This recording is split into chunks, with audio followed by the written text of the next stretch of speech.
9월 27일 주일 예배를 시작하겠습니다.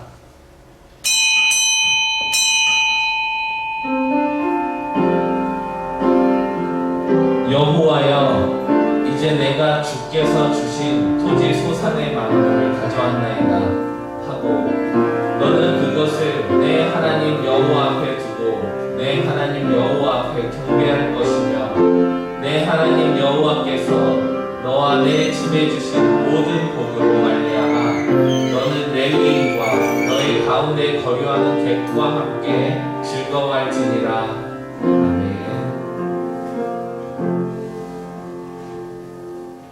주 우리 하나님, 감사와 찬송과 영광을 올려드립니다. 풍성한 오곡백과가 무르익는 결실의 계절에 저희들을 예배의 자리로 불러주시고 영적 결실도 맺게 하여 주신 것에 감사를 드립니다. 이 좋은 날 우리의 감사와 찬양이 하나님 앞에 상달되기를 원합니다. 주님의 빛난 얼굴을 우리에게 비추어 주셔서 우리 심령의 아름다운 성령의 열매들이 맺히게 하여 주옵소서. 이번 주에는 우리 민족 고유의 명절인 추석도 있사오니 예배하는 우리의 중심에 걱정과 근심과 흑암이 다 물러가게 하시고 기쁨과 은혜와 사랑이 더욱 풍성하게 넘쳐나기를 원하오며 예수님의 이름으로 기원하옵나이다. 아멘. 찬송 2장 함께 부르겠습니다.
교동문 16번 시편 28편입니다.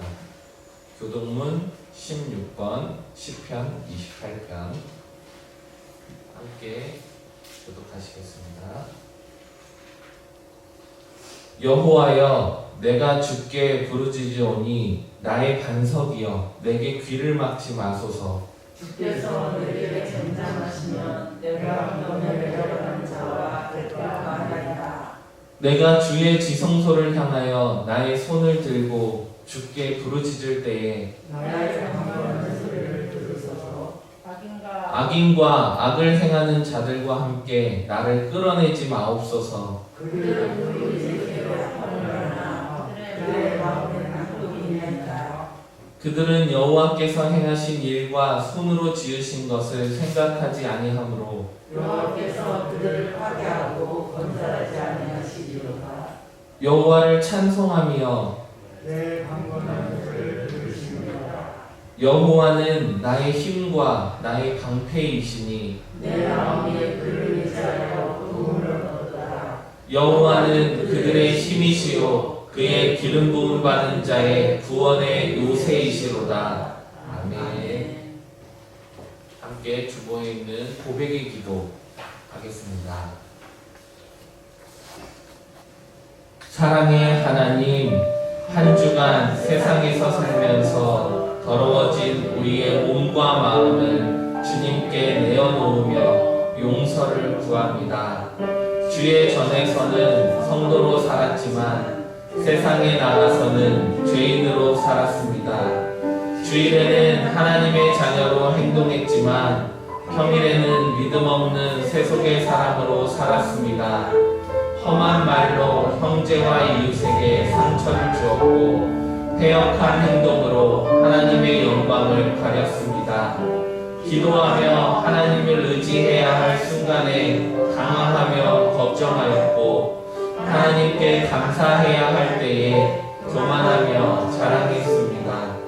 주님께서 주신 소중한 물질과 건강과 지혜와 능력을 하나님의 뜻을 이루는 데 사용하지 않고 오직 내 욕심과 정욕을 채우는 데만 사용했습니다. 이처럼 저희들의 행동에는 성도로서의 구별된 모습이 보이지 않았사오니 주여 이 모든 허물을 용서하여 주옵소서. 예수님의 이름으로 이 고백의 기도를 드립니다. 아멘.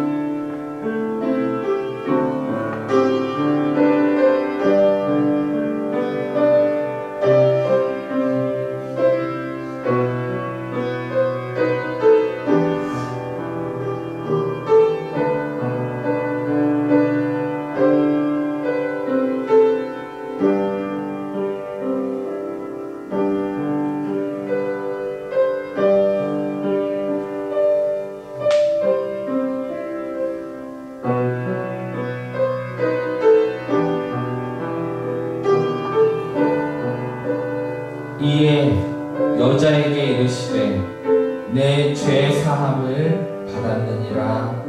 아멘. 나는 전능하신 아버지 하나님 천지의 창조주를 믿습니다. 나는 그의 유일하신 아들 우리 주 예수 그리스도를 믿습니다.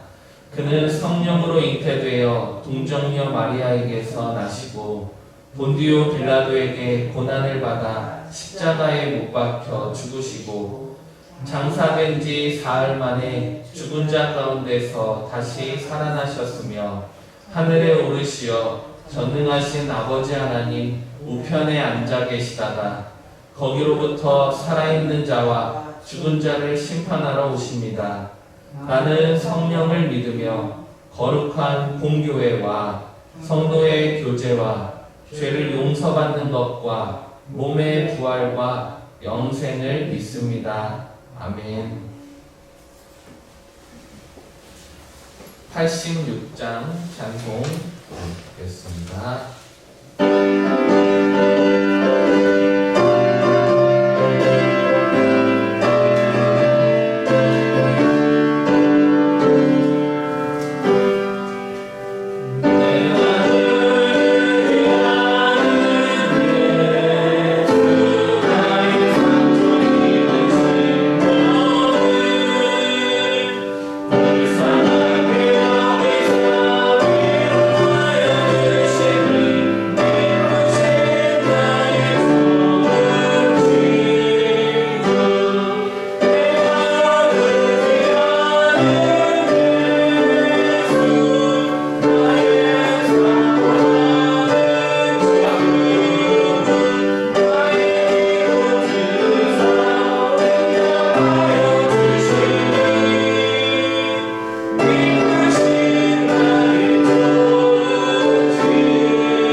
다 같이 기도하겠습니다.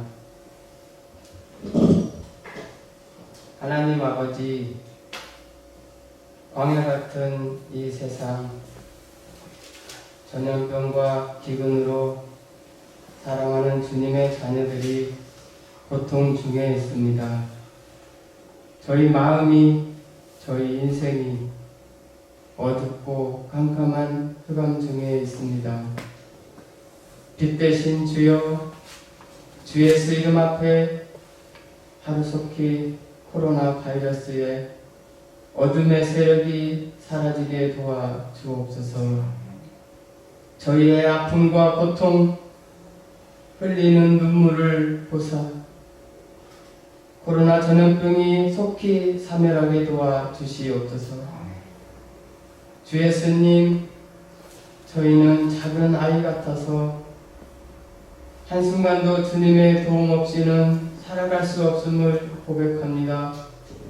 저희를 불쌍히 여기사 예수의 흘리신 보혈의 피로 깨끗게 하셔서 우리의 크고 작은 모든 죄악을 용서하여 주시옵소서. 죄 씻음 받아 거룩하고 복된 자가 되어 이 시간 주님께 예배 드리길 원하오니 저희 찬송과 기도와 예물을 받아 주옵소서. 저희가 간절함으로 찬송하며 간절함으로 기도 드립니다. 저희 예배를 기쁘게 받아 주시옵소서.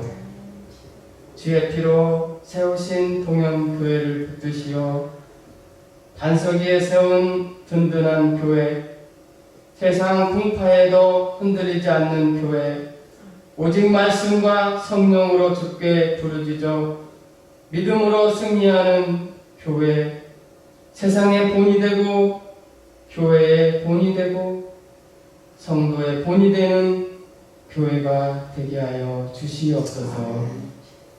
주님께서 불러 세워주신 주의 종 이용종 목사님을 붙드시어 건강을 지켜주시고 말씀의 능력과 지혜를 주셔서 말씀을 전하실 때 생명의 양식이 되어 저희 믿음이 날로 성장하게 복을 내려 주옵소서. 또한 주님이 맡기신 약물이 푸른 초장 맑은 신의 물가로 잘 인도하여 잘했다 충성된 종이라 하나님께 칭찬받는 주의 종으로 사용하여 주옵소서. 이제 이번 주가 추석 명절이 다가옵니다. 나라에서 지침을 내려준 모든 법을 지켜 전염병이 확산되지 않고 명절을 무사히 잘 마칠 수 있도록 하나님 도와주시옵소서. 모든 말씀 예수 그리스도 이름으로 기도드립니다. 아멘.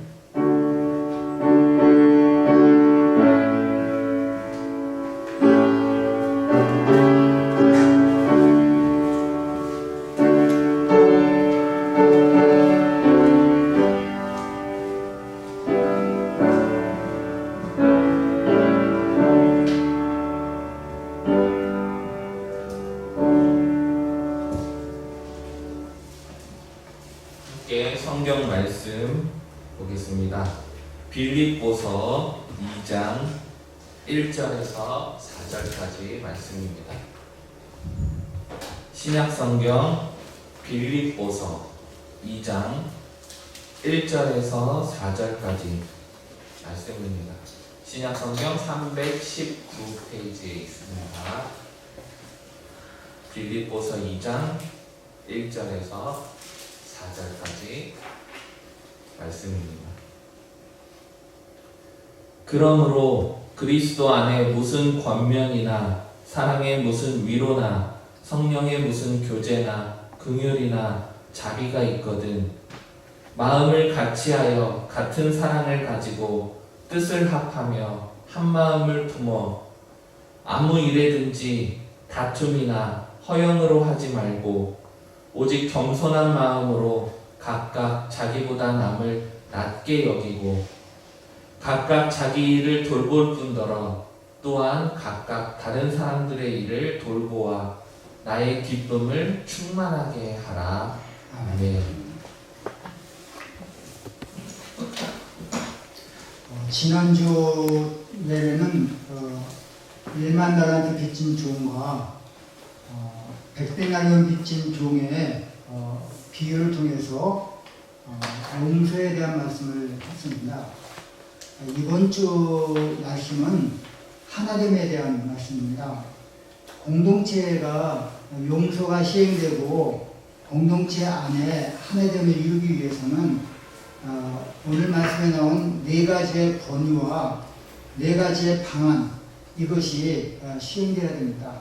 그래서 오늘은 이제 말씀이 크게 두 부분으로 나눠집니다. 하나는 네 가지의 덕목, 요소가 나오고 공동체를 하나 되게 하기 위한 네 가지의 방안, 이것이 2절부터 4절 말씀에 나옵니다. 그래서 오늘은 이 두 부분에 대해서 우리 성도들과 함께 말씀을 나누고자 합니다. 우루과이의 한 교회 벽에 주님의 기도를 바칠 때라고 하는 기도문이 나와 있습니다. 화면에 뜰 것입니다.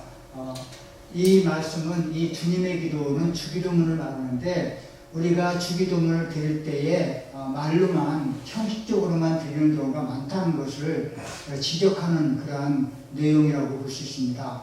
그러니까 입과 삶이 따로 노는 것을 여기에서 지적하고 있습니다. 보시면서 같이 읽어도 좋고, 제가 읽을 때에 함께 함께 이렇게 묵상하는 마음으로 들어도 좋겠습니다. 제가 읽겠습니다. 하늘에 계심이라고 하지 말라. 세상 일에만 온통 빠져 있으면서 우리라고 하지 말라. 나 혼자만 생각하며 살아가면서 아버지라고 하지 말라. 아들, 딸로서 살지 않으면서 이름을 거룩히 여김을 받으시오며 라고 하지 말라. 자기 이름을 빛내기 위해 안간 힘을 쓰면서 나라가 임하옵시며 라고 하지 말라. 물질 만능의 나라를 원하면서 뜻이 하늘에서 이룬 것 같이 땅에서도 이루어지이다 하지 말라. 내 뜻대로 되기를 기도하면서 입술로는 주님의 기도를 하면서 삶이 또 그 행동이 그 기도와 유리하는 이율배반적인 삶을 살아가는 것을 지적하는 그러한 내용이라고 볼 수 있습니다.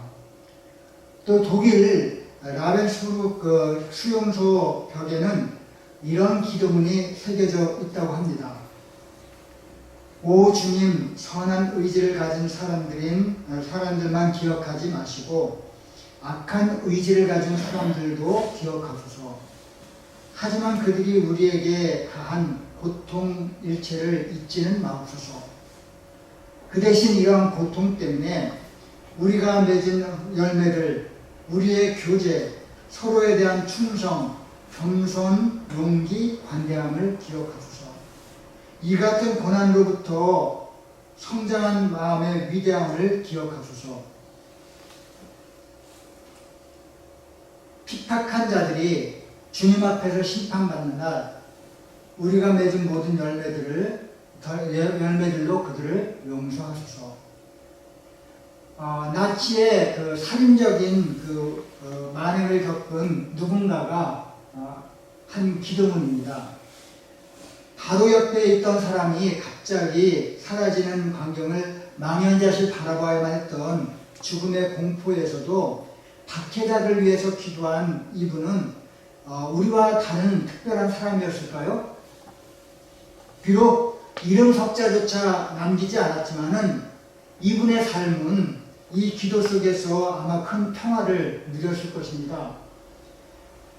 우리가 세상 살아가면서 특별한 사람은 우리가 다른 별에서 떨어진 사람이 아니라 우리와 똑같이 숨을 쉬고 먹고 마시며 살아갔던 우리 주변의 사람이에요.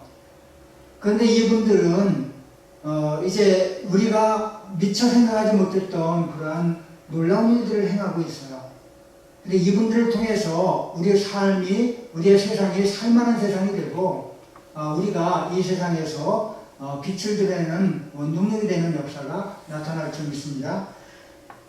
빌립보 교회는 사도 바울이 많이 칭찬했던 훌륭한 교회, 아름다운 교회였어요. 바울은 4장 1절에서 이 빌립보 교인들을 가리켜서 나의 사랑하고 사모하는 형제들, 나의 기쁨이요 면류가 아닌 형제들이라고 불렀습니다. 나의 사랑하고 사모하는 형제들, 나의 기쁨이요 면류가 아닌 너희들아 라고 불렀어요. 곳곳에서 이 빌립보 교인들을 향한 바울의 칭찬을 우리는 찾아볼 수가 있습니다. 그런데 이처럼 아름다운 교회에도 인간들이 모인 이상 문제가 있었습니다.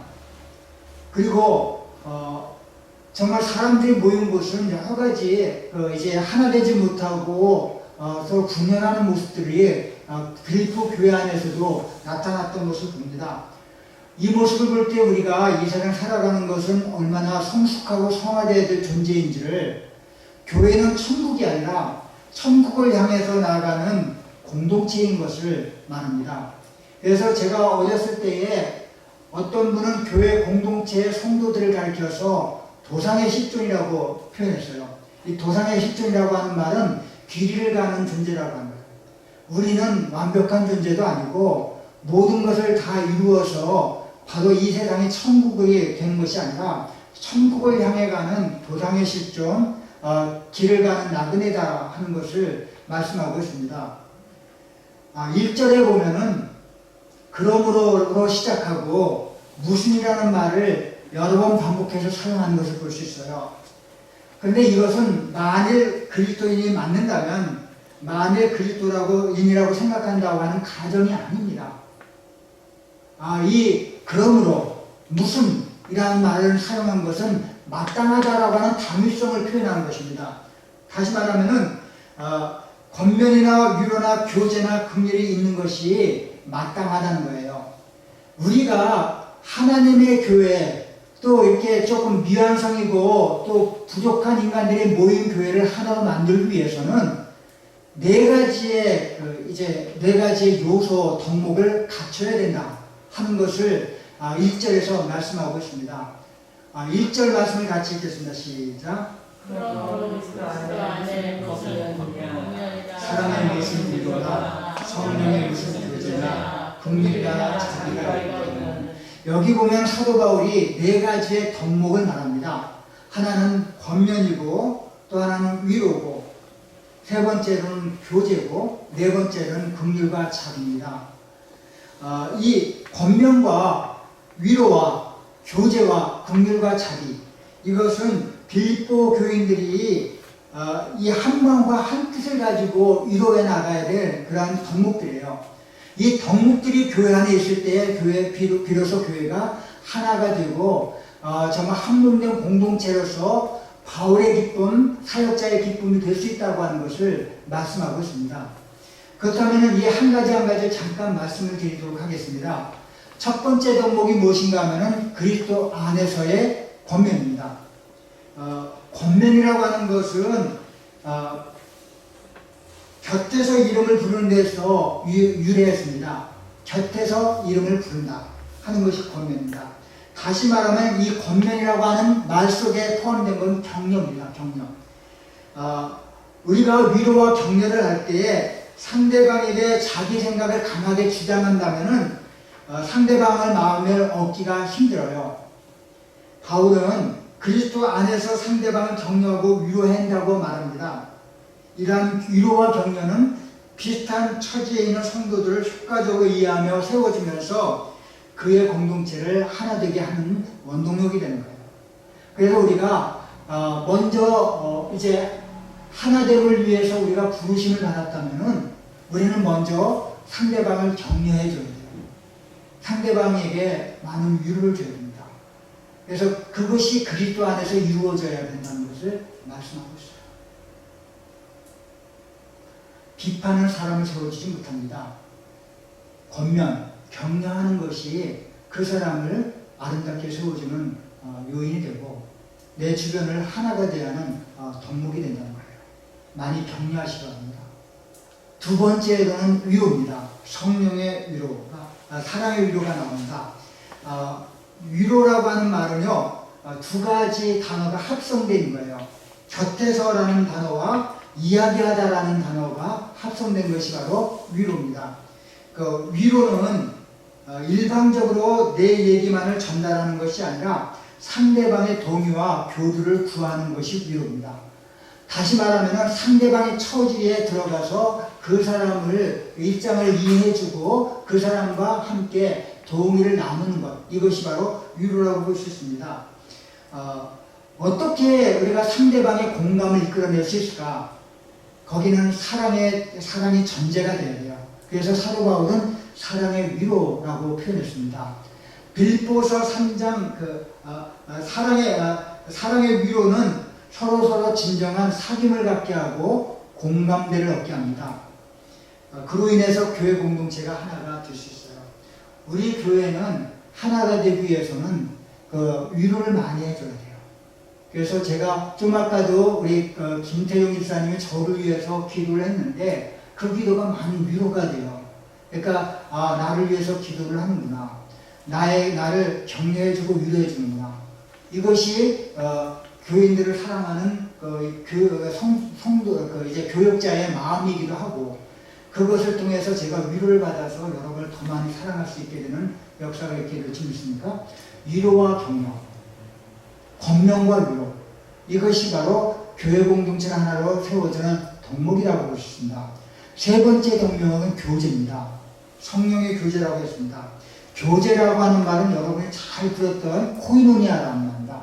이 코이노니아, 교제의 기본 뜻은 무엇인가 하면 함께 나눈다라는 뜻이 있습니다. 그렇다면 어떻게 나눠야 공평한 나눔이 될 수 있을까?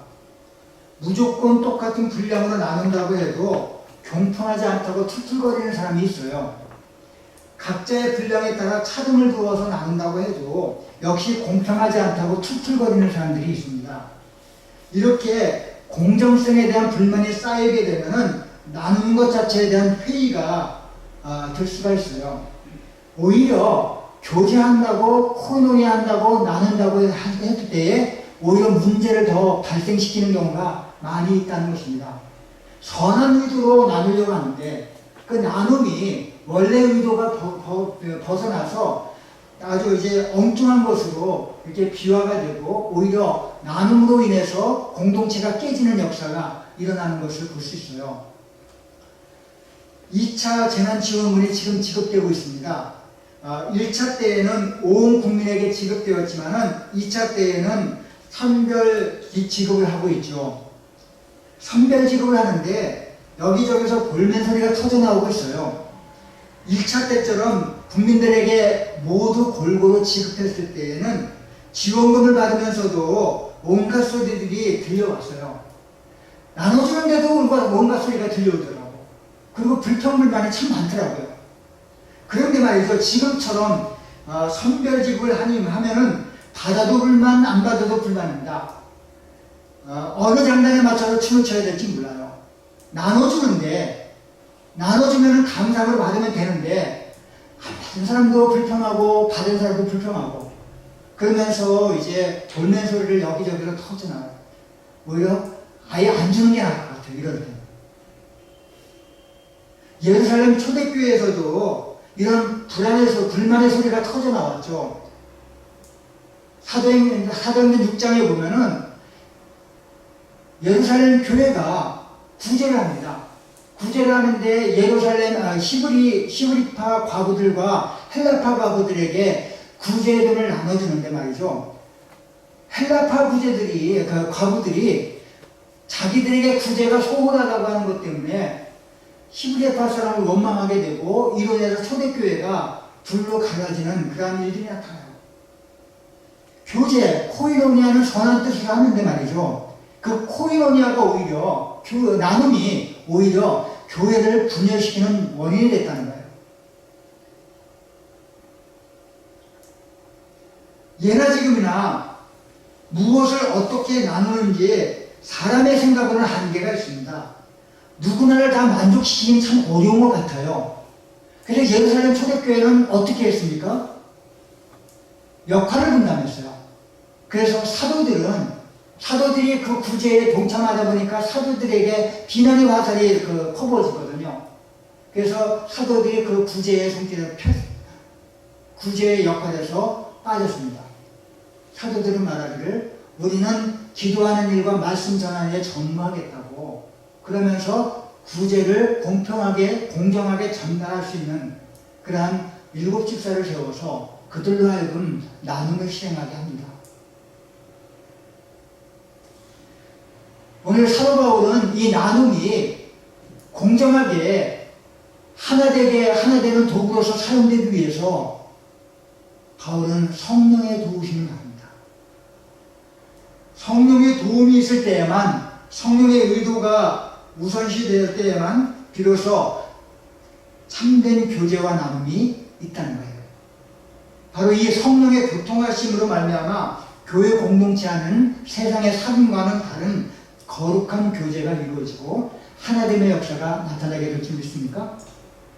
그래서 어떤 그 인위적인 교제에는 오히려 사람에게 위화감을 주고 분열의 씨앗이 될 수가 있어요.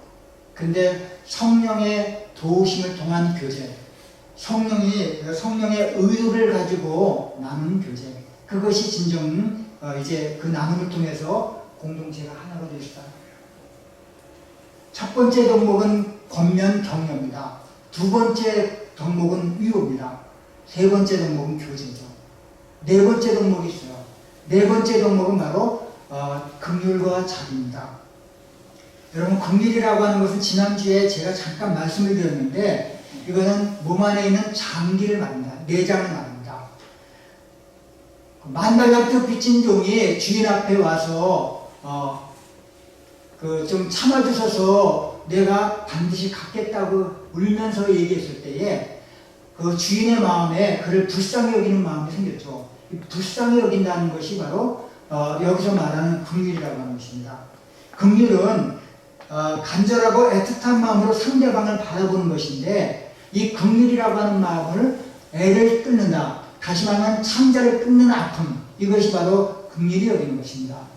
예수님께서 목자가 없이 유리방황하는 무리들을 보면서 그들을 불쌍히 여기셨어요. 예수님께서 정말 그 불치병으로 인해서 신음하고 있는 사람들, 죽음을 향해 가고 있는 사람들을 바라보면서 민망히 불쌍히 여기셨어요. 그런데 그 민망히 불쌍히 여기는 그 마음, 그 창자를 끊는 아픔을 가지고 상대방을 바라보는 그 긍휼한 마음이 공동체를 하나 되게 하는 그런 마음입니다. 연약한 사람들, 어려운 처지에 놓인 사람들을 불쌍히 여기고 실질적으로 도움을 베푸는 것이 바로 긍휼과 자비입니다. 여러분, 값싼 동정은 분노를 일으켜요. 위화감을 심어줍니다. 공동체를 분열시켜요. 하지만 긍휼과 자비로 나오는 그러한 베품과 나눔은 공동체를 하나 되는 접착제와 같아요. 바울은 이 공동체를 하나 되기 위한 4가지 덕목을 말합니다. 첫 번째는 바로 위로입니다. 권면입니다. 두 번째는 사랑의 위로예요. 세 번째는 성령의 교제입니다. 네 번째로는 긍휼과 자비.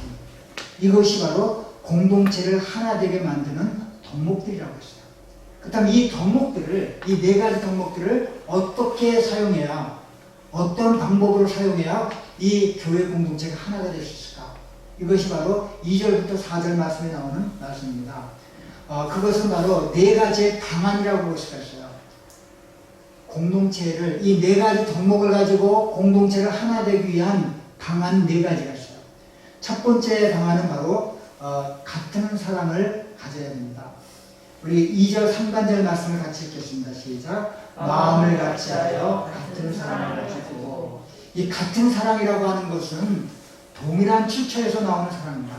다시 말하면은 그 사랑이 각자 여러 분야에서 이렇게 흩어진 사랑이 아니라 한 출처, 한 샘에서 나오는 사랑. 이것이 바로 같은 사랑이에요. 우리가 그리스도인으로서 다른 사람을 사랑합니다. 그 그 사람을 가리켜서 헬라어로서는 아가페라고 해요. 이 아가페라고 하는 것은 출처가 하나라고 하는 거예요. 아가페 사랑은 바로 그리스도로부터 나오는 사랑이에요. 이 그리스도로부터 나오는 사랑, 이 사랑이 바로 공동체를 하나가 되는 원동력이 되는 거예요. 그래서 같은 사랑을 가지고 나오고 있습니다.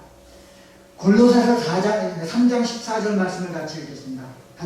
시작. 이 모든 것 위에 사랑을 받아 이는 온전하게 있는 띠라.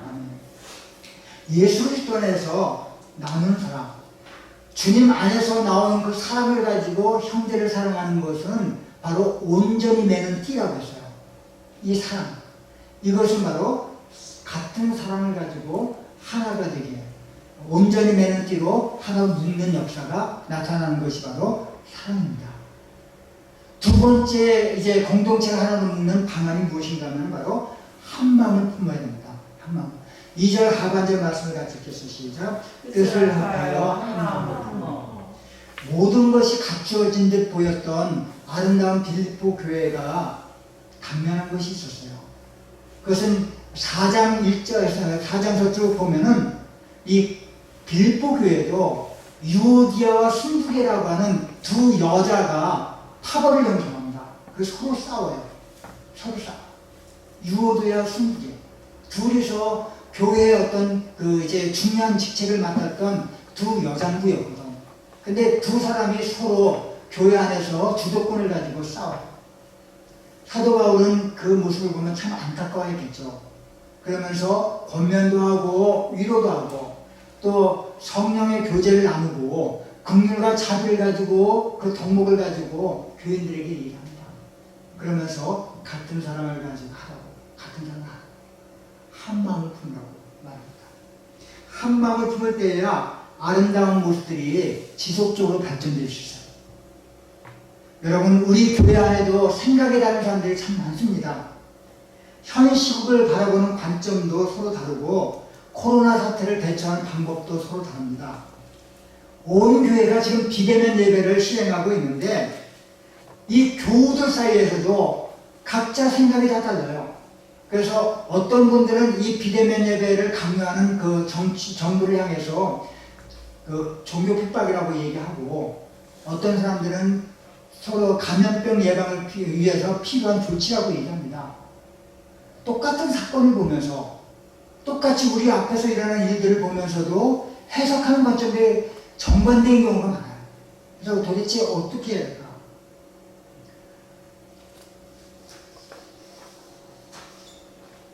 우리가 한 마음을 품기 위해서는 우리 모두 5절에 나오는 예수 그리스도의 마음이 품는 것이 중요합니다.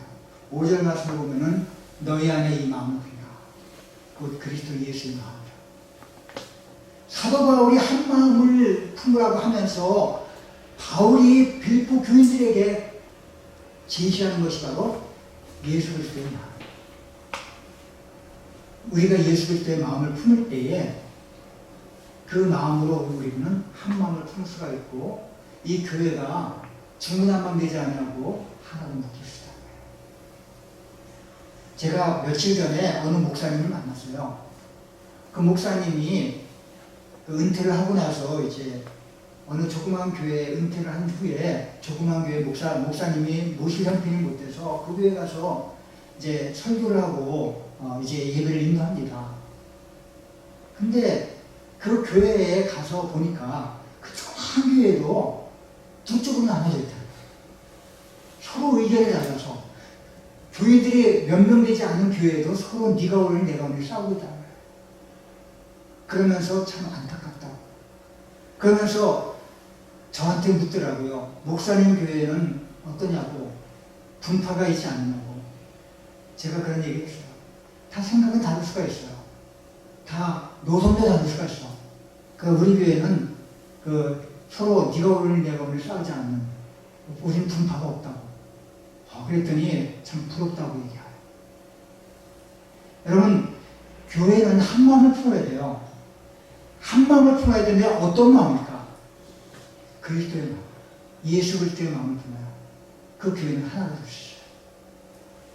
30년 동안 우리 교회가 여러 가지 우여곡절이 많았지만은 그럼에도 불구하고 우리 교회가 지금 하나가 되고 이렇게 이제 일사불란하게 나갈 수 있는 것은 우리 모두 그리스도의 마음을 품었기 때문이지 믿습니까?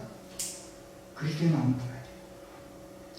그러면서 사도 바울은 그리스도의 마음이 무엇인지를 6절부터 좀 말씀하고 있어요. 나중에 차후에 기회가 있으면 말씀을 드리려고 합니다. 아무튼 하나님의 교회가 하나가 되기 위해서 첫 번째 방안은 무엇인가? 같은 사랑을 가지라고. 그리스도 안에서 나온 사랑. 두 번째로는 바로 한 마음을 품으라고. 그 마음은 예수 그리스도의 마음이에요. 세 번째 교회가 하나가 되기 위해서 우리가 해야 될 것은 뭐냐면 각각 자기보다 남을 낫게 여기는 것입니다. 3절 같이 읽겠습니다. 시작. 아무 일에든지 다툼이나 허용으로 하지 말고 오직 겸손한 마음으로 각각 자기보다 남을 낫게 여기고. 여기서 한 마음이 되는 것을 방해하는 요소 두 가지가 나와요. 그 요소 두 가지는 다툼과 허용입니다. 여러분, 이 다툼과 허용은 이기심에서 나온 거예요. 근데 이 다툼과 허용, 다툼이라고 하는 것은 그 마음속에 미움과 질투가 도사리고 있어서 남을 깎아내리는 것이 바로 다툼입니다. 여러분, 남보다 우월의식을 갖게 되면 남을 깎아내리고 남을 비하합니다. 남보다 열등감을 가지면 그 사람에 대해서 질투를 해요. 근데 이 우월의식을 갖는다든지 열등의식을 갖는 것은 반드시 그 공동체에 다툼을 일으켜요. 허용이라고 하는 것은 뭐냐면 빈 껍데기입니다. 허용, 빈 껍데기. 겉으로 보기에는 화려할 수 있어요. 하지만 그 안에 정작 있기를 기대했던 실속이 없는 상태. 이것이 바로 허용이라고 하는 것입니다. 우상들의 실체를 보면은 겉으로는 아름다운 재질로 만든 그러한 신상이지만은 그 안에 생명이 없어요. 우상들은 그래서 허용입니다. 그러니까 우상들은 겉으로 볼 때는 그럴듯하고 정말 완벽한 인간이에요. 그러나 속 안에 있어야 될 생명이 없어. 그래서 그것은 껍데기, 빈 껍데기입니다. 성도들이 이 다툼과 허용에 사로잡혀 있으면은 교회는 하나가 될 수가 없어요. 그렇다면 다툼과 허용을 없애는 대안이 있어요. 이 다툼과 허용을 없애는 대안은 바로 겸손한 마음입니다. 겸손한 마음. 이 겸손한 마음이라고 하는 것은 소극적으로는 자기를 낮춘다고 하는 의미가 있지만은 적극적으로는 남을 적절하게 높여주는 것이 바로 겸손한 거예요. 그러니까 나를 낮추는 것이 겸손한 것이에요. 그 나를 낮추는 것만 말하는 것이 아니라 상대방을 높여주는 것. 이것이 바로 겸손한 마음입니다. 다툼과 허용을 없애려고 하는 세 번째 비법은 무엇인가 하면은 겸손한 마음을 품는 거예요. 근데 겸손한 마음이라고 하는 것은 바로 다른 사람의 장점과 업적을 높여주고 인정해주는 것. 그것을 사도 바울은 뭐라고 표현하냐면은 나보다 남을 낮게 여긴다고 표현했어요. 오늘날에는 사람과 사람 사이에 평등하다고 하는 생각이 있어서 이 겸손한 마음이 전혀 문제가 되지 않아. 누구나 다 평등하다. 사람 위에 사람 없고 사람 밑에 사람 없다라고 생각하죠. 그럼에도 불구하고 업신여길 당하고 갑질 당하는 사람들이 많이 있잖아요. 하지만은 그러나 공평적으로 기본적으로 오늘날 세상은 다 평등하다. 다 너는 하나 같다라고 생각합니다. 그런데 바울 당시에는 이것이 얼마나 어려운 일인지를 알고 있어요. 당시에는 신분 제도가 고착화된 시대예요. 주인이 있고 노예가 있어요. 근데 주인이 노예를 나보다 낫게 여기는 것은 정말 어렵습니다. 왜? 주인은 원래부터 높은 신분의 사람이거든. 높은 신분의 사람이 자기보다 낮은 신분의 사람을 가르쳐서 보면서 나 자신을 낮추고 그 사람을 높이는 거 굉장히 어려운 것이지. 그런데 사도 바울은 교회가 하나 되기 위해서는 각각 자기보다 남을 낮게 높이라. 나보다 남을 낮게 여기는 겸손한 마음을 품으면 주변 사람들은 그 사람과 어울리는 것을 편안해하고, 그리고 그 모임은 화기애애해져요. 화기애애. 우리나라에 1등 MC가 있습니다.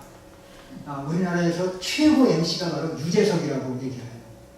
그 유재석이 그 이제 좌담을 이끌어간다든지 어떤 그 모임을 갖다 이끌어가는 모습을 가만히 보면은 유재석은 절대로 자기를 안 내세우죠. 유재석이 훌륭한 MC가 되고 훌륭한 그 사회자가 되는 것은 남을 높여주더라고요. 그러다 보니까 유재석이 이끌어가는 그 모임은 화기애애라는 모임이에요. 교회가 공동체가 하나 되기 위해서는 절대로 우월의식이나 열등의식을 갖고 있으면 안 돼요. 우월의식, 열등의식을 갖고 있으면 다툼과 허용이 나오게 돼요. 근데 이 교회가 하나가 되기 위해서는 겸손한 마음으로 나보다 남을 높이는 것.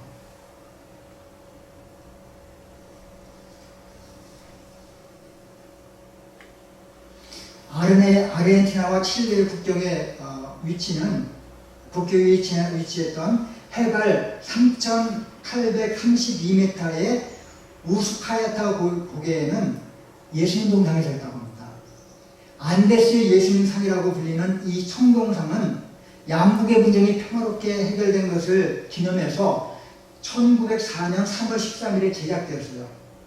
왼손에 십자가를 들고 있고 오른손을 들어서 축복하는 모습입니다.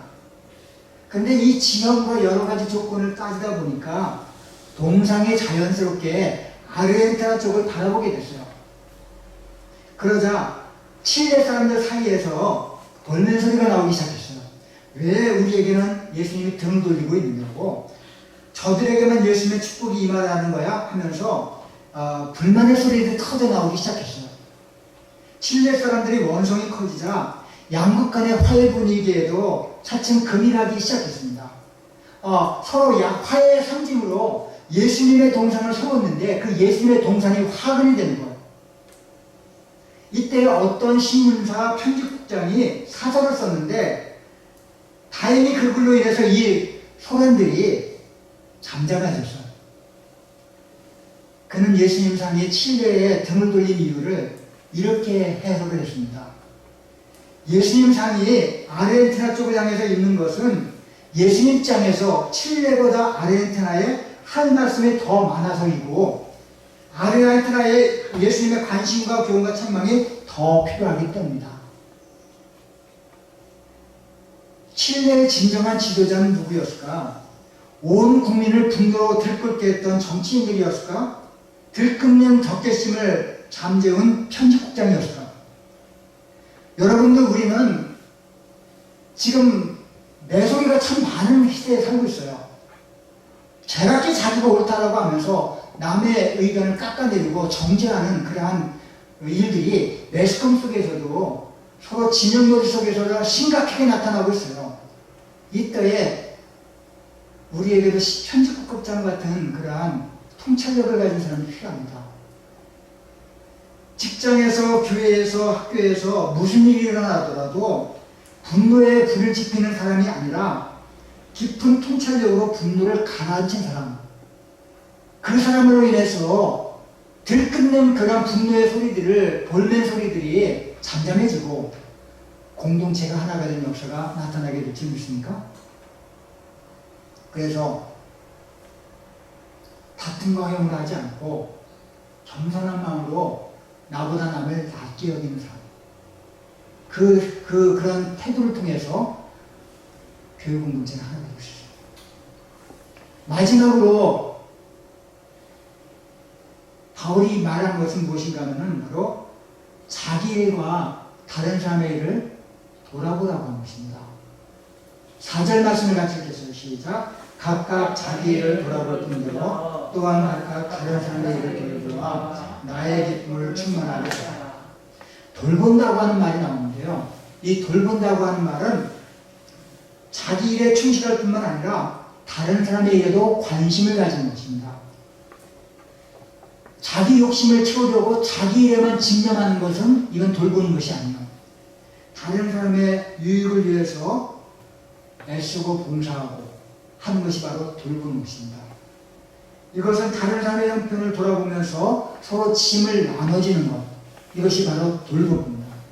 이럴 때에 다른 사람과의 연합이 가능하게 되고 공동체를 세워가게 될 줄 믿습니다.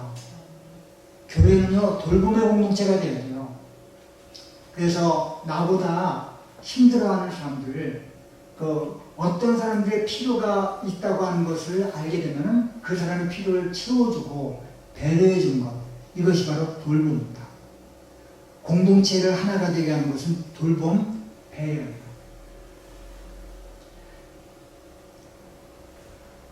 그래서 권명과 위로와 교제와 긍휼과 자비가 있다면 이러한 덕목들 가지고 우리는 공동체를 하나가 되게 만들어야 돼요. 그 공동체를 하나가 되게 하기 위해서는 같은 사랑을 품어야 되고 한 마음을 품어야 되고 그리고 자기보다 남을 낮게 여기고 내일을 돌아보는 것처럼 다른 사람의 일도 돌아봐야 된다고. 그럴 때에 이 교회 공동체는 아름답게 세워주시다. 사랑하는 성도 여러분, 각자 나름대로 생각과 사상을 가지고 살아갈 수 있어요. 입장이 다를 수 있어요. 하지만은 그리스도인이라면은 갈등을 조장하면 안 돼요. 제가 늘 말하죠. 그리스도인이라고 하는 사람이, 목사라고 하는 사람이, 또 어떤 크리스찬 정치 지도자라고 하는 사람이 자기가 있는 곳에서 갈등을 조장하고 분열을 갖다가 일으키면은 그 사람은 그리스도의 마음을 품은 사람이 아니에요.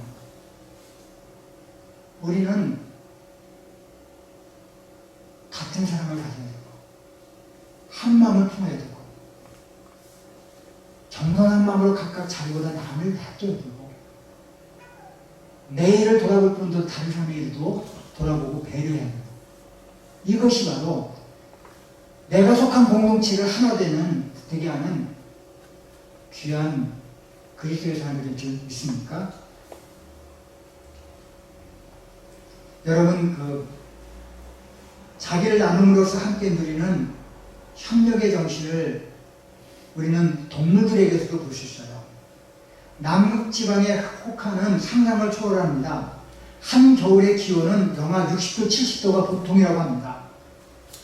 1968년 8월에는 남극의 기온이 영하 80도까지 내려간 적도 있습니다. 남극은 저희가 한반도와 정반대이기 때문에 8월이 가장 춥다고 합니다. 게다가 겨울철 몇 달 동안은 해가 뜨지 않은 흑암이 이어지고 있고 극지투기에 강풍까지 불어온다고 합니다. 생물은 이런 극한 상황 속에서도 살아가고 있어요. 특히 남극의 펭귄, 이 월동지에는 정말 지혜롭기까지 해요. 겨울이 다가오면 점점 펭귄 무리는 극점으로 이동하기 시작합니다. 기온이 내려갈수록 조금이라도 따뜻한 곳을 찾는 것이 생리인데 펭귄은 반대로 가장 추운 극점을 찾아갑니다. 이것은 바로 극점에는 춥기는 춥지만 강풍이 불어오지 않거든요. 극점에 도달했던 펭귄 무리는 서로 몸을 맞대고 촘촘히 폭에 앉아 원을 만듭니다. 그런 상태로 춥고 컴컴한 겨울을 보냅니다. 서로의 체온에 의지하며 극심한 추위를 극복해 나가는 거예요. 자기 다툼을 자제한 채 하나로 뭉치는 지혜가 펭귄이 한겨울 이겨나가는 생존 지혜입니다. 펭귄은요, 자기의 체온을 나눔으로써 상대방의 체온을 자기 것으로 만듭니다. 여러분, 진정한 협력은 내 것을 먼저 내놓는 데에서 기인합니다. 그 결과로 더 큰 시너지 효과를 누리는 것은 은혜의 덕이라고 볼 수 있어요. 그리스도인들은 내 것을 고집하지 말고 내 의견이나 내 재산이나 나의 삶의 여지나 이런 것들을 다 내놓음으로써 공동체에서 서로 시너지 효과를 또 윈윈 효과를 발휘하는 사람들이 되어야 될 줄 믿습니다. 여러분, 이것에 있어서 이미 모범이 있어요. 그분은 바로 우리보다 앞서가신 예수 그리스도입니다. 만약에 앞서간 모범이 없었다면 인간으로서 그 지구와 사랑의 실체를 알 수가 없었을 거예요. 하지만 예수님은 우리에게 어떻게 살아가야 될 것인지, 어떻게 내게 속하는 공동체를 하나로 만들 것인지 그 모범을 보여주셨어요. 이러한 모범을 통해서 우리는 우리의 삶을 통해 하나님의 영광을 받으시고 내가 속한 교회 공동체가 아름답게 화합되고 발전해 나가는 그러한 교회가 되게 될 줄 믿습니다. 하나님 아버지 감사합니다. 오늘도 빌립보 교회에 하나 되기 위한 덕목과 하나 되기 위한 방안을 말씀했던 사도 바울의 말씀을 듣게 해주심을 감사합니다. 주여 우리들에게도 이러한 마음을 허락하여 주시고 이러한 마음을 품고 이 세상을 바르게 살아가는 동영교회 성도들 되게 축복하여 주옵소서. 예수님의 이름으로 기도합니다. 아멘.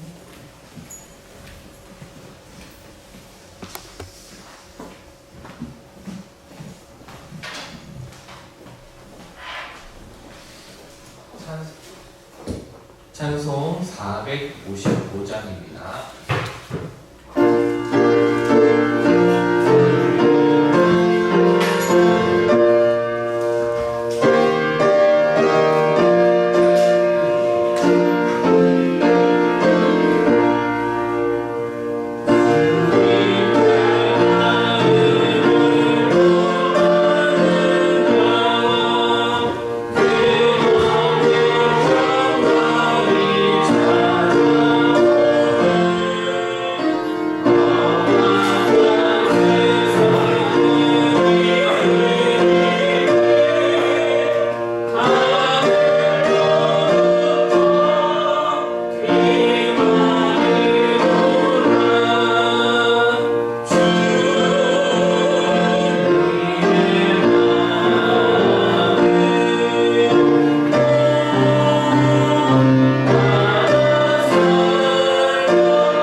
오늘은 이 비대면 예배 속에서도 예배 담당자로서 이 자리에 나와서 예배 드리면서 온 성도들이 하나님 앞에 드리는 예물을 드릴 수 있도록 하여 주심을 감사합니다. 주님, 우리가 가는 곳이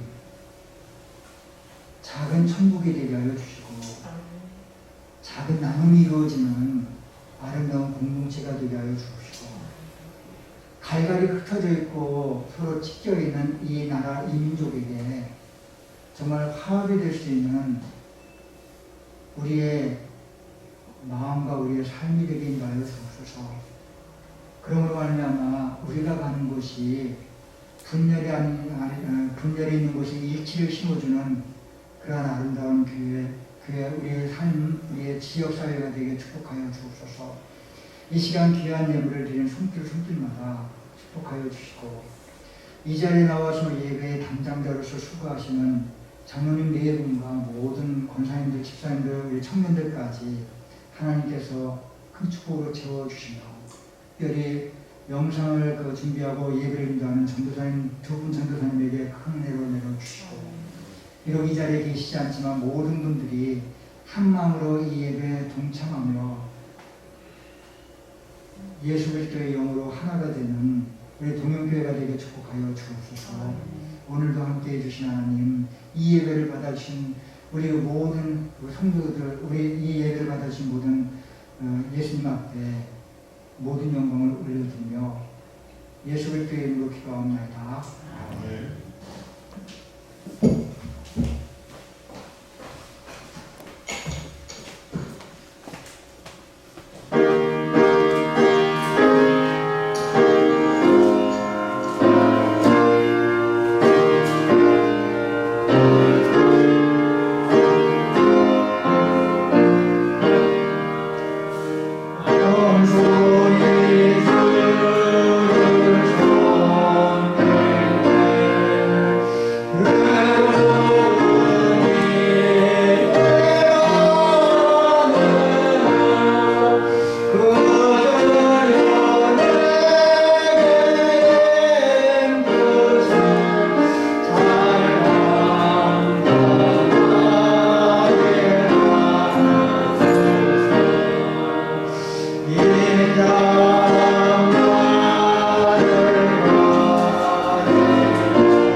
바울은 분열의 조짐이 있는 빌립보 교회의 교인들에게 네 가지의 덕목과 마땅히 있어야 될 네 가지의 덕목과 그 덕목을 가지고 이 교회를 하나가 되게 만드는 네 가지의 방안을 말씀했습니다.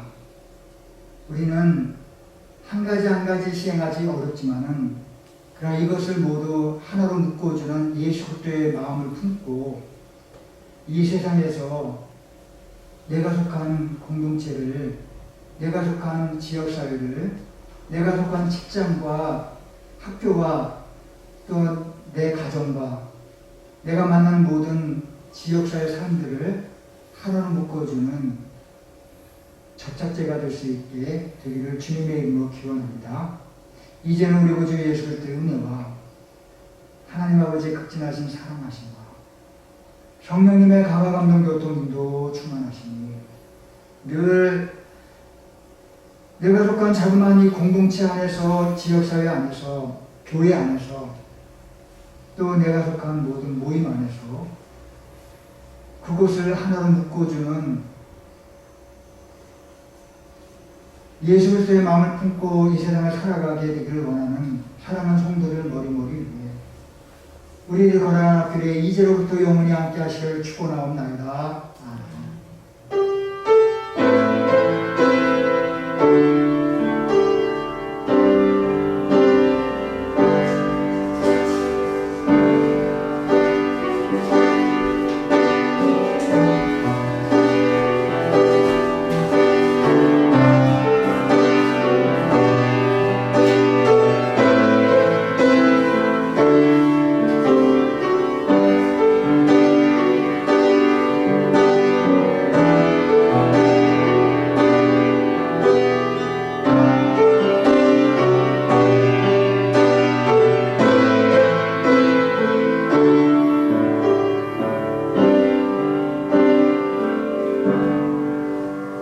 잠깐 자리에 앉으시기 바랍니다. 이제 몇 가지 교회 소식을 말씀을 드리려고 합니다. 아까 우리 설교 후에 사도에 대한 찬송을 부르는데 권민정 선생 목소리가 후면에서 올라가지 않더라고요.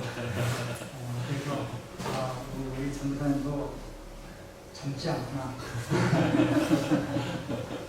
목소리에 한계가 있구나 하는 것을 느꼈어요. 그래도 부르라고 애를 썼습니다. 몇 가지 교회 소식을 말씀을 드리려고 합니다. 계속해서 온라인 비대면 예배를 지금 드리고 있는데요.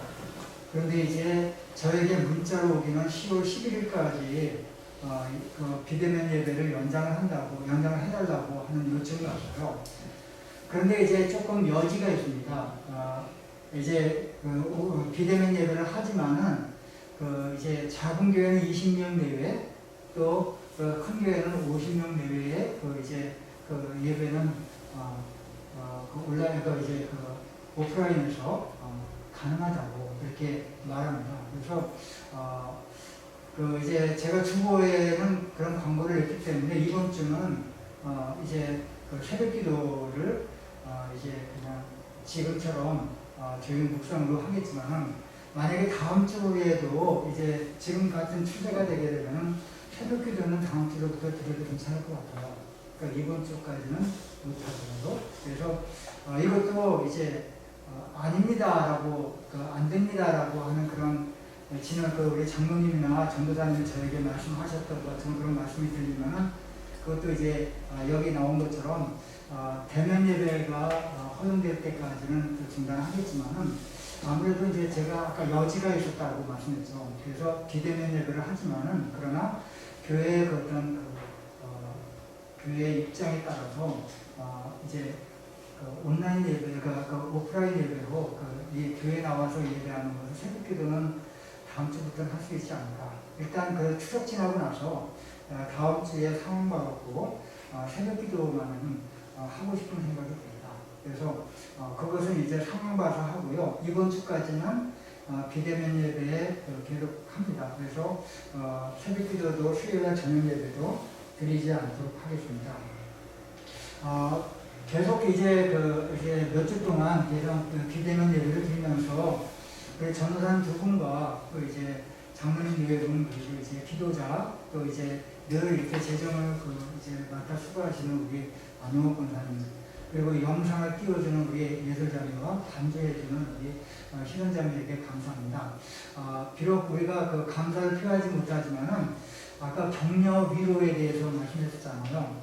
그래서 우리 교회를 하나가 되는 덕목이라고 하는데 서로 격려하고 위로하는 마음으로 박수 한번 쳐주시죠.